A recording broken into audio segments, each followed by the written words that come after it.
Los apuntes de Belfrade. Porque cuando el río suena, trae nuevas ideas. Pinceladas de la realidad provincial en la voz de Carlos Belfrade. Cuando el río suena, los apuntes de Belfrade. Cuéntame otra vez todo lo que os divertisteis, estropeando la vejez, oxidados dictadores.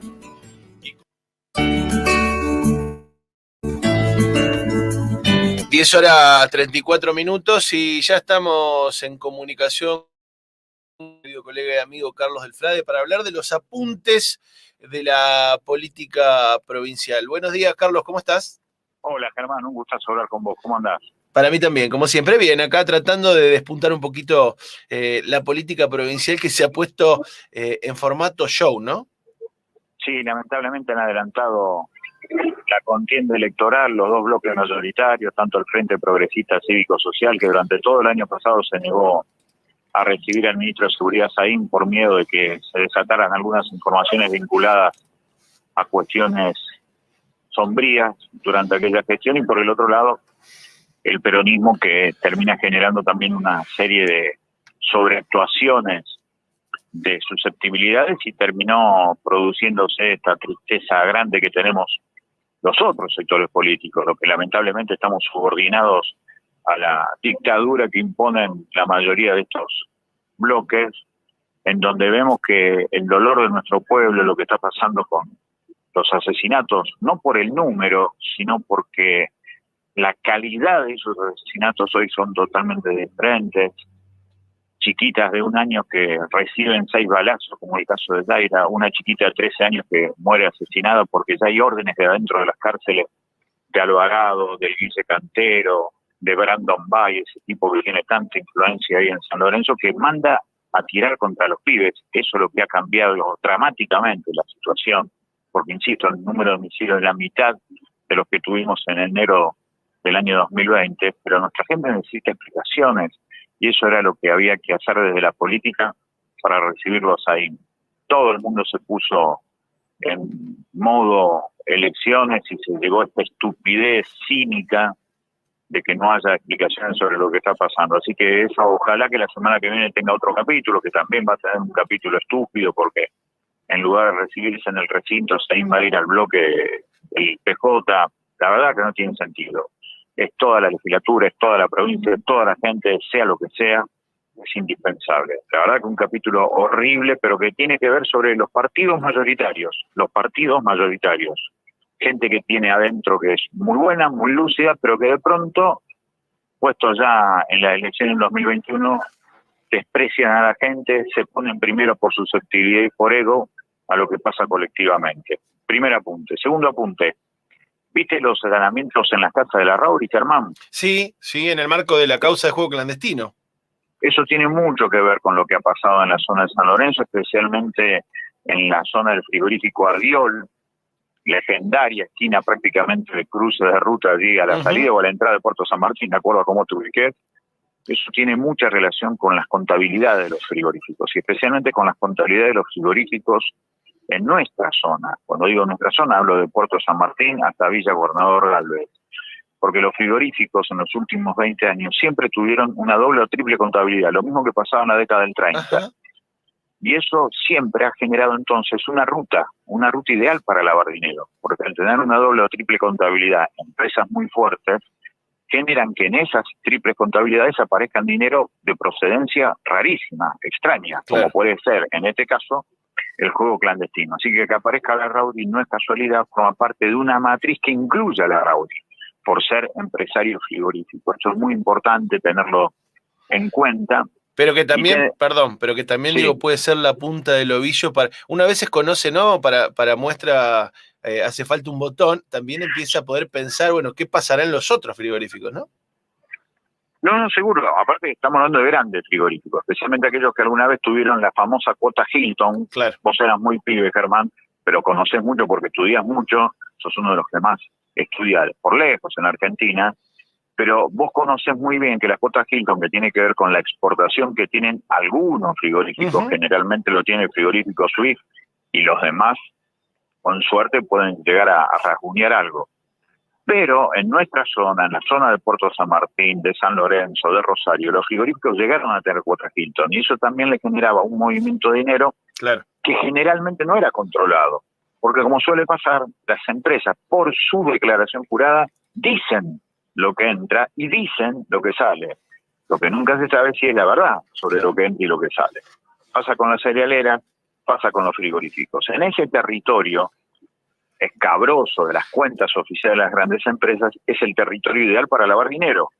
Por eso se lo está investigando a la Rauri y es muy interesante saber, porque lo que hoy se usa para el juego clandestino, antes, durante o después, se puede usar para otras cosas. Dineros que vienen del narcotráfico, del contrabando de armas o también del cereal en negro. Y ahí me meto en el tercer tema. Esta semana, el miércoles 17, nosotros vamos a recibir a 2 listas de trabajadores de la Cooperativa de Trabajo Portuario de Puerto San Martín en la Comisión de Asuntos Laborales.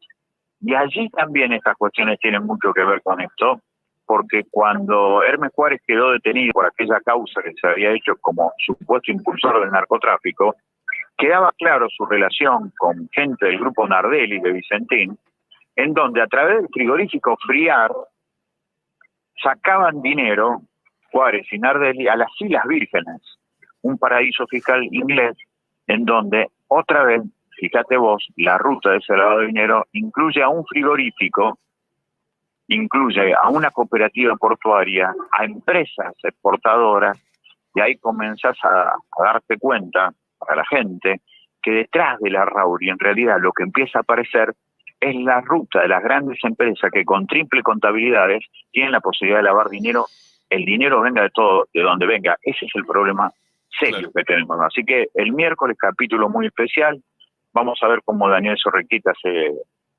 lleva adelante esta intervención que tiene, también vamos a pedir informes sobre eso.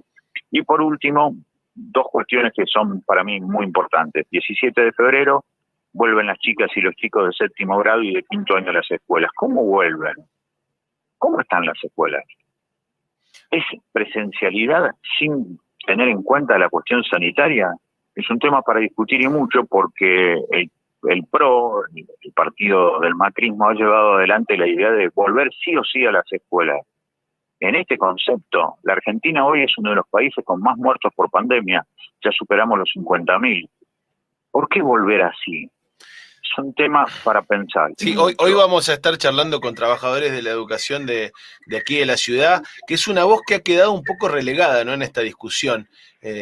Digo que tiene que tener lugar como tiene lugar la voz de los padres, la voz de toda la comunidad educativa, pero digo, ¿qué piensan los laburantes que conocen más que nadie esas escuelas, ¿no?, que ya venían complicadas desde antes? Totalmente. Y 2 datos más y termino, y te agradezco mucho el tiempo, Germán. 15.000 millones de pesos están siendo investigados por lavado de dinero ahora de nuevo por Policita en la causa Vicentín, que fugaron 15.000 millones de pesos que eran del Banco Nación.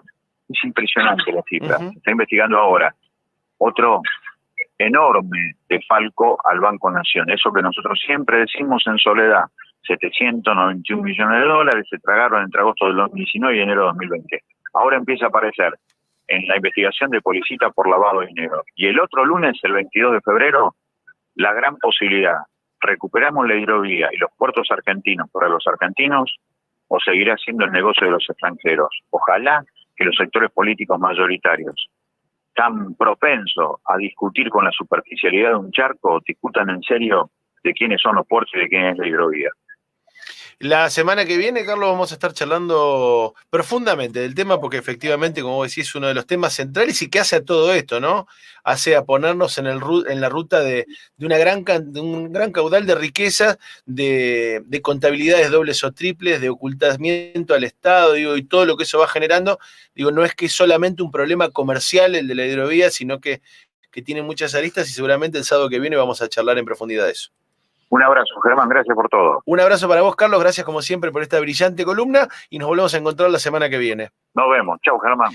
Charlábamos con Carlos del Frade en los apuntes de la política provincial y vos sabés que cuando hoy hablábamos de las patas del problema de la seguridad, se nos escapó un poquito la tortuga, ¿viste? Porque está lo de la justicia, está lo de la policía y las fuerzas de seguridad y está lo de la guita, ¿no? si no se discute el lavado de dinero, si no se discute la circulación de un montón de dinero que no se sabe el origen, muy difícilmente se pueda pensar en sanear cuestiones vinculadas a la seguridad, al narcotráfico, a estas bandas. Digo, ¿a dónde va la plata que genera toda la estructura delictiva de la región? ¿Por dónde entra el sistema legal? Bueno, eso también es una discusión que a veces queda fuera de foco, porque no es en nuestros barrios donde esa plata se recicla y pasa a ser plata limpia, digo, después del lavado, sino que es principalmente en los centros financieros, en el centro de la ciudad de Rosario, en las grandes financieras, en los grandes bancos, donde esa plata va circulando y va del sistema delictivo al sistema formal, permitiéndole grandes riquezas a los que, al fin y al cabo, ganan con estos negocios que son los negocios de la inseguridad.